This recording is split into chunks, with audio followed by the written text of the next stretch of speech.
Hello viewers, அனைவருக்கும் வணக்கம். இந்த வீடியோவில் நம்ம இப்போ என்ன பார்க்க போகிறோன்னா, how to export products through courier. So courier வழியாக எப்படி ஏற்றுமதி செய்வது, அதாவது ஏர் ஷிப்மெண்ட் கொரியர் வழியாக எப்படி பண்ணுறது. ஸோ அதுதான் நம்ம இப்போது இந்த வீடியோவில் பார்க்க போகிறோம். So how to export products through courier, door delivery. So door delivery எக்ஸ்போர்ட்டில் எப்படி பண்ணுறது அப்படிங்கிறத பற்றி தான் நம்ம இப்போது இந்த வீடியோவில் பார்க்க போகிறோம். ஸோ இங்கே ஃபஸ்ட்டு நான் என்ன கொடுத்துருக்கேன் அப்படின்னா, assume payment term is 100% advance or 70% advance and 30% before delivery அப்படி கொடுத்துருக்கேன். ஸோ நீங்கள் அஸ்யூம் பண்ணிக்கோங்க, நம்ம ஆல்ரெடி நம்ம பையர்கிட்ட என்ன பேசிக்கிட்டோம் அப்படின்னா, பேமெண்ட் டேர்ம் 100% அட்வான்ஸ் நீங்கள் வாங்கிட்டீங்க அப்படின்னு அஸ்யூம் பண்ணிக்கோங்க. ஸோ முழுசாகவே நம்ம என்ன பண்ணிட்டோம் அப்படின்னா, 100% முன்பணம் வாங்கிட்டோம், 100% அட்வான்ஸ் வாங்கிட்டோம் ஒரு பையர்கிட்ட இருந்து. ஸோ அப்படி இல்லை அப்படின்னா நம்ம என்ன பண்ணலாம் அப்படின்னா, ஏர் ஷிப்மெண்ட் இந்த மாதிரி டோர் டெலிவரி கொரியர் பண்ணுறது நம்ம என்ன பண்ணலாம் அப்படின்னா, 70% அட்வான்ஸ் கேட்டு பார்க்கலாம். ஒரு 70% அட்வான்ஸ் தாங்க அண்டு 30% பிஃபோர் டெலிவரி. ஸோ 70% முன்பணமாக கொடுத்துருங்க, அட்வான்ஸ் கொடுத்துருங்க. 30% டெலிவரிக்கு முன்னாடி. ஸோ டெலிவரிக்கு முன்னாடி அப்படின்னா நீங்கள் உங்கள் குட்ஸ் ரெடி பண்ணி வச்சுட்டீங்க, நாங்கள் இப்போ ரெடியாக இருக்கிறோம், ஷிப்மெண்ட் பண்ணுறதுக்கு ரெடியாக இருக்கிறோம் அப்படிங்கிற இந்த தகவலை நீங்கள் உங்கள் பையர்கிட்ட இன்ஃபார்ம் பண்ணிட்டீங்க அப்படின்னா, அவங்க அந்த பாக்கி இருக்கிற அந்த 30% பணத்தையும் உங்கள்கிட்ட உங்களுக்கு அனுப்பிடுவாங்க. ஸோ அப்போது நீங்கள் என்ன பண்ணிட்டீங்க அப்படின்னா, இப்போது டோட்டலாகவே 100% அட்வான்ஸ் பேமெண்ட் நீங்கள் வாங்கிட்டீங்க. ஸோ ரெண்டுவே ஃபஸ்ட்டு என்ன கொடுத்துருக்கேன் அப்படின்னா, முதலே 100% வாங்கிட்டோம் நம்ம. அப்படி இல்லாட்டினா ஒரு 70% அட்வான்ஸ் தாங்க, 30% பிஃபோர் டெலிவரி. ஸோ அந்த மாதிரி நம்ம பேசியிருக்கோம். ஸோ இந்த மாதிரி நீங்கள் அஸ்யூம் பண்ணிக்கோங்க. ஏன்னா ஏர் ஷிப்மெண்ட் இந்த மாதிரி கொரியர் வழியாக நம்ம பண்ணுறோம், எக்ஸ்போர்ட் பண்ணுறோம் அப்படின்னா மெயின்லி பார்த்திங்கன்னா அது ஒரு லோ வேல்யூ ஆர்டராக தான் இருக்கும். ஏன்னா நம்ம கொரியரில் பண்ணுறதுனால ஒரு 50,000 60,000 இல்லை மேக்ஸிமம் ஒரு 1,00,000 ரூபா, 1 lakh. ஸோ இந்த மாதிரி நம்ம பண்ணுறதா இருந்துச்சுன்னா, நான் ஆல்ரெடி சொல்லியிருக்கேன், ரேராக சம் பையர்ஸ் இருக்கிறாங்க ஃபுல் பேமெண்ட் பண்ணுறதுக்கு. ஓகே, ஸோ அந்த மாதிரி பையர் யாராவது இருந்தாங்க அப்படின்னா, நீங்கள் இந்த மாதிரி நீங்கள் கொரியர் வழியாகவே எக்ஸ்போர்ட் பண்ண முடியும். ஸோ இங்கே ஃபஸ்ட்டு ஸ்டெப் என்னென்னா, இந்த மாதிரி நீங்கள் அஸ்யூம் பண்ணிக்கோங்க. இப்போ நம்ம ஒரு பேமெண்ட் டேர்மாக 100 வாங்கிட்டோம் அப்படிங்கிறத நீங்கள் அஸ்யூம் பண்ணிக்கோங்க. ஓகே ஓகே நவ் ஸ்டெப் 1 பார்த்தீங்கன்னா, purchase products from manufacturers. So already பார்த்தீங்கன்னா நான் ஒரு வீடியோ போட்டிருக்கேன், how to export products through C, கடல் வழியாக ஏற்றுமதி எப்படி பண்ணுறது அப்படின்னு சொல்லி நான் ஆல்ரெடி ஒரு வீடியோ போட்டிருக்கேன். ஸோ அந்த வீடியோவுடைய லிங்க்கை நான் டிஸ்கிரிப்ஷன் பாக்ஸில் கொடுத்துருக்கேன். நீங்கள் அதில் போய் பார்த்தீங்க அப்படின்னா, சி வழியாக எப்படி எக்ஸ்போர்ட் பண்ணுறது அப்படிங்கிற ஃபுல் டீட்டெயில்ஸும் உங்களுக்கு அதில் இருக்கும். ஸோ அதில் இருந்து ஒரு சின்ன மாடிஃபிகேஷன் தான் நம்ம கொரியர் வழியாக பண்ணுறது, ஒரு பெரிய ஒரு டிஃப்ரென்ஸ் இல்லை. ஸோ கடல் வழியாக பண்ணுற அந்த வீடியோ போய் பாருங்கள். ஸோ அதுலேயுமே நான் என்ன கொடுத்துருப்பேன்னா, இந்த பாயிண்ட்ஸ் எல்லாம் அதில் கொஞ்சம் இருக்கும். Okay right. ஓகே, நம்ம இப்போ கொரியர் வழியாக எப்படி பண்ணுறது அப்படிங்கிறத பார்க்கலாம். So step 1 purchase products from manufacturers. So நீங்கள் ஒரு மெர்ச்சன்ட் எக்ஸ்போர்ட்டர், அதாவது வாங்கி விற்கிறவராக இருந்தீங்க அப்படின்னா, வாங்கி ஏற்றுமதி செய்கிறவங்களா இருந்தீங்க அப்படின்னா, நீங்கள் ப்ராடக்ட்ஸை மேனுஃபேக்சரர்ஸ்கிட்ட இருந்து பர்ச்சேஸ் பண்ணிக்கோங்க. இதுதான் ஸ்டெப் நம்பர் 1. ஸோ ஆர் நீங்கள் ஒரு மேனுஃபேக்சரர், நீங்களே ஒரு உற்பத்தியாளராக இருந்துச்சுன்னா, நீங்கள் get ready with your product. Okay, நீங்கள் உற்பத்தி பண்ணி வச்சுக்கோங்க. அண்ட் தென் ஸ்டெப் 2 பார்த்தீங்கன்னா, arrange for transportation to your location. So வாங்கி விற்கிறவர், அதாவது மெர்ச்சன்ட் எக்ஸ்போர்ட்டராக இருந்தீங்கன்னா, அந்த ப்ராடக்ட்ஸை உங்கள் லொக்கேஷனுக்கு கொண்டு வந்துடுங்க. இதான் step 2. And then step 3 packaging. Packaging very very important in export business.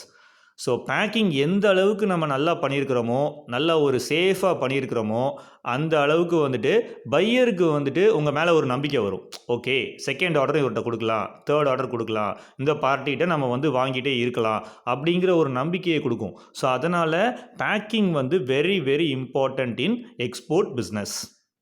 Packaging முடிஞ்சிருச்சு. பேக்கேஜிங் முடிஞ்சதுக்கப்புறம் நம்ம என்ன பண்ணுறோம் அப்படின்னா, ஸ்டெப் 4 வந்து deliver your cargo or goods to your courier service. So நம்ம இப்போ வந்து யார்கிட்ட கொடுக்க போகிறோம் அப்படின்னா, நம்மளுடைய குட்ஸை வந்து கொரியர் சர்வீஸ் ஏஜென்ட்டை நம்ம வந்து கொடுக்க போகிறோம். ஸோ லைக் எந்த மாதிரி கொரியர் அப்படின்னா, நான் இங்கே எக்ஸாம்பிள் கொடுத்துருக்கேன். டிஹெச்எல் இல்லாட்டினா யூபிஎஸ். ஸோ இந்த 2 கம்பெனி மட்டும் தான் நான் கொடுத்துருக்கேன். பட் இவங்க 2 பேரும் தவிர வேறு நிறைய கொரியர் சர்வீஸ் இருக்கிறாங்க. ஸோ நீங்கள் எந்த கொரியர் சர்வீஸ் வந்து உங்களுக்கு சீப்பாக இருக்குதோ, உங்களுக்கு பெஸ்ட்டாக எது ஃபீல் பண்ணுறீங்களோ அந்த கொரியர் கம்பெனியை வந்து நீங்கள் வந்து செலக்ட் பண்ணிக்கலாம். ஓகே. ஸோ யூஸ்வலாக பார்த்தீங்க அப்படின்னா டிஹெச்எல், யூபிஎஸ் இந்த மாதிரி கம்பெனிஸில் வந்து நான் இப்போ பார்த்த வரைக்கும் பார்த்தீங்கன்னா ஷிப்பிங் காஸ்ட் வந்து அதிகமாக தான் இருக்குது. ஸோ நம்ம ஷிப்பிங் காஸ்ட் வந்து கொஞ்சம் அதிகம் தான் டிஹெச்எல் அண்ட் யூபிஎஸில். ஸோ நீங்கள் வேறு கம்பெனிஸையும் கொரியர் கம்பெனிஸையும் செக் பண்ணி பாருங்கள். ஸோ எது வந்து உங்களுக்கு பெஸ்ட்டாக தோணுதோ அங்கே நீங்கள் என்ன பண்ணிக்கலாம் அப்படின்னா நீங்கள் வந்து எக்ஸ்போர்ட் பண்ணிக்கலாம். அவங்க மூலமாக நீங்கள் எக்ஸ்போர்ட் பண்ணிக்கலாம். ஸோ இதுதான் ஸ்டெப் 4. ஸோ ஸ்டெப் 4 வந்து simply deliver your cargo to the courier service like DHL or UPS. Okay. And then step 5. இப்போ அவங்கள்ட்ட குட்ஸை நம்ம கொடுத்துட்டோம். குட்ஸை கொடுக்கும்போதே நம்ம அவங்க கையில் என்ன கொடுத்துடணும் அப்படின்னா invoice and packing list. So அவங்க மெயினாக என்ன கேட்பாங்கன்னா கமர்ஷியல் இன்வாய்ஸ் கேட்பாங்க அண்ட் பேக்கிங் லிஸ்ட்டு கேட்பாங்க. ஸோ இந்த கமர்ஷியல் இன்வாய்ஸையும் பேக்கிங் லிஸ்ட்டையும் நீங்கள் உங்கள் கொரியர் ஏஜென்ட்டை கொடுத்துருங்க. அது போக எக்ஸ்போர்ட்டுக்கு வேறு டாக்குமெண்ட்ஸ்லாம் தேவைப்படும். ஓகே. ஸோ டாக்குமெண்ட்ஸ் லைக் நீங்கள் வந்து ஒரு ஃபுட் ப்ராடக்ட், நீங்கள் வந்து ஒரு அக்ரிகல்ச்சரல் ப்ராடக்ட் எக்ஸ்போர்ட் பண்ணுறீங்க அப்படின்னா ஒரு ஃபைட்டோ சானிட்டரி சர்டிஃபிகேட்டுங்கிறது தேவைப்படும். ஓகே. ஒரு ஃபுட் ப்ராடக்ட்டுக்கு FSSAI அப்படிங்கிற அந்த ஒரு லைசன்ஸ் தேவைப்படும். ஸோ இந்த மாதிரி நீங்கள் என்ன ப்ராடக்ட் நீங்கள் எக்ஸ்போர்ட் பண்ணுறீங்களோ அந்த ப்ராடக்ட்டுக்கு ஏற்ற மாதிரி அந்த ப்ராடக்ட்டுக்கு என்ன டாக்குமெண்ட், எக்ஸ்போர்ட் டாக்குமெண்ட் வேணுங்கிறத நீங்கள் தான் வந்து ரெடி பண்ணி வச்சுக்கணும். ஓகே. ஸோ அதர் ஷிப்பிங் ஏஜென்ட்ஸ்ட்டை நீங்கள் கேட்டால் கூட அந்த ஃபைட்டோ சானிட்டரி சர்டிஃபிகேட்லாம் எடுத்து கொடுப்பாங்க.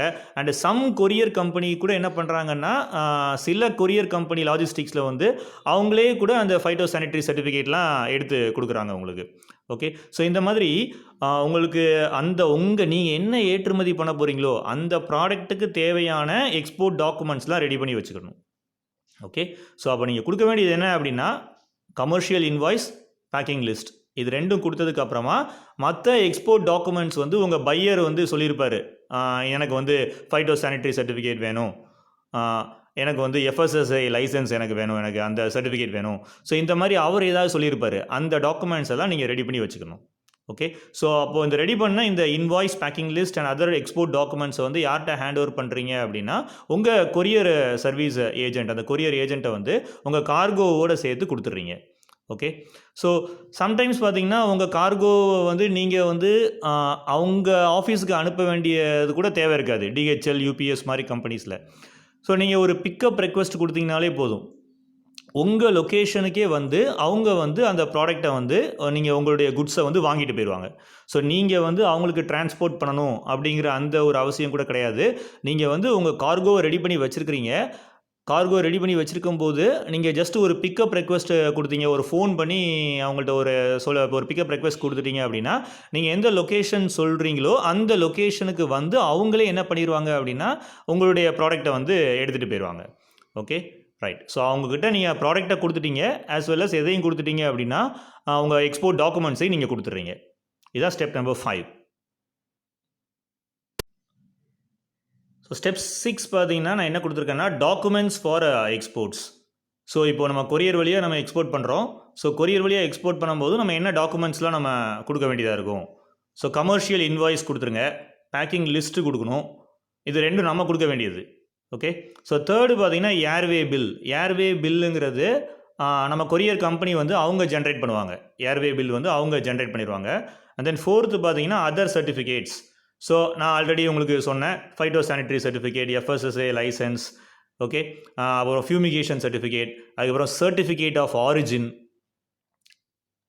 ஸோ வேறு ஏதாச்சும் எக்ஸ்போர்ட் இன்ஸ்பெக்ஷன் சர்டிஃபிகேட். ஸோ இந்த மாதிரி சர்டிஃபிகேட்ஸ் வந்து உங்கள் பையர் வந்து என்ன வேணும்னு சொல்லியிருக்கிறாரோ அதே மாதிரி அந்த ஷிப்மெண்ட் வந்து கிளியர் ஆகிறதுக்கு, அந்த பர்டிகுலர் ப்ராடக்டை வந்து கஸ்டம்ஸ் வந்து கிளியர் பண்ணுறதுக்கு இந்த டாக்குமெண்ட்ஸ் இருந்தால், சம் டாக்குமெண்ட்ஸ் இருந்தால் தான் கிளியர் பண்ணுவாங்க. ஸோ அந்த மாதிரி டாக்குமெண்ட்டை வந்து நீங்கள் ஃபஸ்ட்டே வந்து நீங்கள் வந்து ப்ரிப்பேர் பண்ணி வச்சுக்கிடணும். ஓகே. ஸோ இந்த மாதிரி நீங்கள் டாக்குமெண்ட்ஸ்லாம் நீங்கள் கரெக்டாக ப்ரிப்பேர் பண்ணி வச்சுக்கிட்டீங்க அப்படின்னா உங்களுக்கு வந்து ரொம்ப சுலபமாக இருக்கும். எக்ஸ்போர்ட் வந்து கஸ்டம்ஸில் வந்து கிளியர் பண்ணுறதுக்கு ரொம்ப ஈஸியாகவே இருக்கும். ஓகே. ஸோ ஸ்டெப் 7ல் என்ன கொடுத்துருக்கேன் அப்படின்னா, அந்த டாக்குமெண்ட்ஸ், அந்த எக்ஸ்போர்ட் டாக்குமெண்ட்ஸ் எல்லாத்தையுமே நீங்கள் என்ன பண்ணிக்கிறீங்கன்னா, ஒரு ஜெராக்ஸ் காப்பி எடுத்துக்கிறீங்க.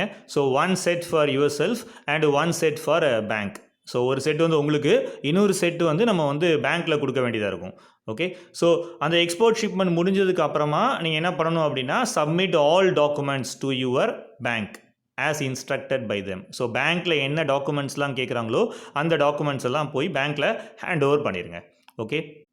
ஸோ அதுக்கப்புறம் பார்த்தீங்கன்னா என்ன ஸ்டெப் 8ல் என்ன கொடுத்துருக்கேன் அப்படின்னா, send email to your buyer with all export documents attached. So எல்லா எக்ஸ்போர்ட் டாக்குமெண்ட்ஸையும் ஒரு மெயிலில் அட்டாச் பண்ணி உங்கள் பையருக்கு அனுப்பிடுங்க. நாங்கள் வந்து இப்போ வந்து ஷிப்மெண்ட் வந்து கம்ப்ளீட் பண்ணிட்டோம் அப்படிங்கிற இன்ஃபர்மேஷனை வந்து உங்கள் பையர்கிட்ட வந்து இன்டிமேட் பண்ணுறீங்க. ஓகே. ஸோ மீன் வைல் உங்கள் குட்ஸ் வந்து அந்த கார்கோவில் கொரியர் சர்வீஸ் கம்பெனிக்காரங்களே என்ன பண்ணுவாங்க அப்படின்னா, அவங்களே வந்து கஸ்டம்ஸில் கிளியர் பண்ணிடுவாங்க. ஸோ கஸ்டம்ஸ் கிளியரன்ஸ் ப்ராசஸ் யார் பண்ணுவாங்கன்னா, அந்த கொரியர் ஏஜென்ட்டே அவங்களே பண்ணிடுறாங்க. இப்போது அந்த DHL UPS கம்பெனிஸே வந்து என்ன பண்ணுறாங்க அப்படின்னா, கஸ்டம்ஸில் கிளியரன்ஸ் ப்ராசஸ்லாம் கம்ப்ளீட் பண்ணிடுறாங்க. ஸோ கஸ்டம்ஸ் கிளியரன்ஸ் முடிஞ்சதுக்கு அப்புறமா ஃப்ளைட்டில் வந்து நேராக எங்கே போயிடும் அப்படின்னா, ஃபாரின் கண்ட்ரிக்கு போயிடும். ஸோ உங்கள் பையர் இருக்கிற நேஷனுக்கு, ஃபாரின் நேஷனுக்கு போயிடும். ஸோ உங்கள் பையர் கண்ட்ரி போர்ட்டுக்கு போனதுக்கப்புறமா அங்கே வந்து DHL UPS கம்பெனிக்காரங்க அவங்க கையில் தான் இருக்கும். ஸோ அவங்க என்ன பண்ணுவாங்கன்னா, அங்கே வச்சு என்ன பண்ணுவாங்க அப்படின்னா, கஸ்டம்ஸ் கிளியரன்ஸ் ப்ராசஸை வந்து கம்ப்ளீட் பண்ணுவாங்க. அதாவது உங்கள் பையர் வந்து ஏதாவது டீட்டெயில்ஸ் கொடுக்க வேண்டியதாக இருந்துச்சு அப்படின்னா உங்கள் பையர்கிட்ட வந்து காண்டாக்ட் பண்ணி வாங்கிப்பாங்க. இந்த மாதிரி அங்கே வந்து ஒரு கஸ்டம்ஸ் கிளியரன்ஸ் ப்ராசஸ் வந்து நடக்கும். ஸோ அதெல்லாம் யார் பண்ணுவாங்கன்னா, அந்த DHL கொரியர் நீங்கள் யார்கிட்ட அனுப்பி விட்டீங்களோ, DHL ஆர் UPSல கொடுத்துருந்தீங்க அப்படின்னா அந்த கொரியர் கம்பெனி என்ன பண்ணுவாங்கன்னா, அங்கேயுமே அந்த கஸ்டம்ஸ் கிளியரன்ஸ் ப்ராசஸை வந்து கம்ப்ளீட் பண்ணிவிட்டு டைரெக்டாக வந்து அந்த கிளியரன்ஸ் முடிஞ்சதுக்கு அப்புறமா நேராக வந்து எங்கே டெலிவரி கொடுத்துருவாங்க அப்படின்னா உங்கள் பையர் கையில் போய் கிடச்சிரும். ஸோ உங்கள் பையர் எந்த அட்ரஸ் கொடுத்துருக்கிறாரோ டோர் டெலிவரி. ஓகே. ஸோ அவங்க அந்த அந்த கரஸ்பாண்டிங் அட்ரஸ் உங்கள் பையர் அட்ரஸ்க்கு போய் ஃபைனலாக கிடச்சிரும். ஓகே. ஸோ இப்படி தான் என்ன பண்ணணும் அப்படின்னா, எக்ஸ்போர்ட் பண்ணணும் த்ரூ கொரியர். ஸோ கொரியர் வழியாக நம்ம வந்து டோர் டெலிவரி வந்து ரொம்ப சுலபமாக பண்ண முடியும். இது ஒரு பெரிய ஒரு காம்ப்ளெக்ஸான ப்ராசஸ்லாம் கிடையாது. ஸோ பார்த்தீங்கன்னா, ஏற்றுமதி அப்படிங்கிறது பெரிய லெவலில் கடல் வழியாக தான் பண்ணணும். ஒரு பெரிய கண்டெய்னர் தான் அனுப்பணும். 50 லட்சம், 1 கோடி, ஒரு 25 லட்சம். ஸோ இந்த மாதிரி நம்ம வந்து ஒரு கண்டெய்னரில் தான் வழியாக தான் நம்ம ஏற்றுமதி தொழில் பண்ணணுங்கிறது கிடையாது. ஸோ ஏற்றுமதிங்கிறது கொரியர் வழியாக கூட பண்ண முடியும். ஸோ கொரியர் வழியாக கூட பண்ணலாம். ஸ்மால் ஸ்கேல் லெவலில் நம்ம பண்ண முடியும். Okay. So small scale business எக்ஸ்போர்ட்டும் பண்ணலாம். நம்ம வந்து லார்ஜ் ஸ்கேல்லையும் ஏற்றுமதி வந்து பண்ண முடியும். ஸோ லார்ஜ் ஸ்கேலில் நீங்கள் பண்ணுறீங்க அப்படின்னா நீங்கள் வந்து ஷிப்மெண்ட்லாம் நம்ம யூஸ் பண்ணிக்கலாம். ஸோ சின்ன லெவலில் பண்ணுறோம் அப்படின்னா கொரியர்லையும் நம்மளால் பண்ண முடியும் ஃபார் சம் ப்ராடக்ட்ஸ். ஸோ சில ப்ராடக்ட்ஸ் வந்து கொரியரில் வந்துட்டு நிறைய போயிட்டு தான் இருக்குது. ஓகே. ஸோ கொரியர் வழியாகவும் சுலபமாக ஏற்றுமதி பண்ண முடியும்.